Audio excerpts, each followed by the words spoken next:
শুভ সন্ধ্যা সবাইকে। আমি সুরজিৎ আবার চলে এলাম একটা গুরুত্বপূর্ণ ভিডিও নিয়ে।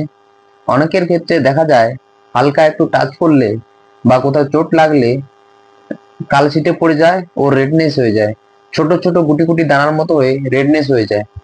এটা কি কারণে হয়? এটা যে কারণে হয় সেটা হলো অ্যাকচুয়ালি আমাদের শরীরে কেটে গেলে, কোথা থেকে কেটে গেলে রক্ত বেরোতে থাকে এবং সেটা কিছু সময় পর 1-2 মিনিট পর অটোমেটিক রক্ত বন্ধ হয়ে যায়। ওটা রক্তেরই নিজে থেকেই ও বন্ধ হয়ে যায়, কারণ ওই রক্তে অণুচক্রিকা বা প্লেটলেট থাকে। ওই প্লেটলেট বা অণুচক্রিকার মাধ্যমে আমাদের রক্তটা ওখানে জমাট বেঁধে যায়। বা আরো অনেক উপায় থাকে, যেমন ক্লটিং ফ্যাক্টর থাকে। ক্লটিং ফ্যাক্টরের জন্য রক্ত জমাট বেঁধে যায়, বের হয় না।